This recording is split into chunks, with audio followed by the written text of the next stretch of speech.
میرے چینل کے ناظرین السلام علیکم۔ صدیوں پرانی بات ہے کہ ملک یمن میں ایک بادشاہ حکومت کرتا تھا۔ وہ بہت انصاف پسند اور رحم دل تھا۔ ملک میں ہر طرف امن و ایمان تھا کہ ایک دن اسے بیٹھے بٹھائے خیال آیا کہ رعایا کی خبر لینی چاہیے۔ بس اس نے اعلان کروایا کہ بادشاہ کو کوئی ایسی کہانی سنائے جو اس نے کبھی نہ سنی ہو۔ جو ایسی کہانی سنائے گا اسے سونے کا ہاتھی انعام میں دیا جائے گا۔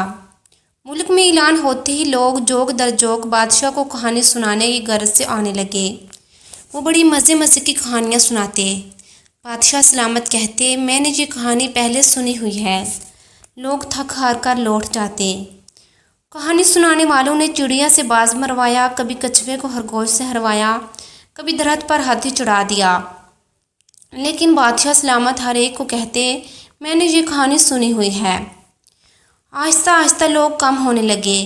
یمن کے ایک گاؤں میں ارسلان نامی نوجوان رہتا تھا۔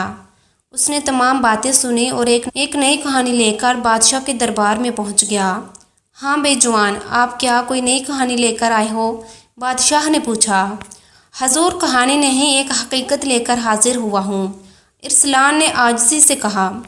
بادشاہ سلامت، آپ سے پہلے آپ کے والد محترم بادشاہ تھے، ان سے پہلے آپ کے دادا حضور بھی بہت عظیم الشان سلطنت کے مالک تھے۔ آپ کے دادا حضور نے آپ کے والد محترم کی شادی پر سونے چاندی کے برتنوں میں کھانا دیا۔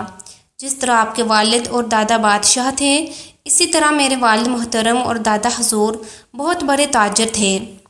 آپ کے دادا نے میرے دادا سے کچھ برتن ادھار لیے تھے، جن میں سونے کی 7 دیگیں، پرات، پلیٹیں، چمچے اور دوسرے برتن تھے۔ شادی کے بعد آپ کے دادا برتن واپس کرنا بھول گئے۔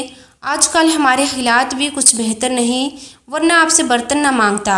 شاید آپ کے والد محترم یا دادا حضور نے آپ کو بتایا ہو۔ میں نے یہ بات کبھی نہیں سنی، بادشاہ نے فوراً جواب دیا۔ اچھی بات ہے بادشاہ سلامت، آپ پھر سونے کا ہاتھی مجھے دے دیں۔ بادشاہ ارسلان کی عقل مندی پر بہت خوش ہوا۔ اگر کہتا کہ بات سنی ہوئی ہے تو اسے اتنے سونے کے برتن دینا پڑتے۔ اس نے جلدی سے کہہ دیا، یہ بات میں نے نہیں سنی۔ ناظرین، اگر آپ کو ویڈیو پسند آئے تو اسے لائک اور دوستوں کے ساتھ شیئر کیجیے گا۔ مزید ایسی مزیدار ویڈیوز کے لیے میرے چینل کو سبسکرائب کر کے بیل آئیکن کا بٹن دبا دیجیے گا تاکہ میری ہر نیو ویڈیو آپ تک بآسانی پہنچ سکے۔ شکریہ۔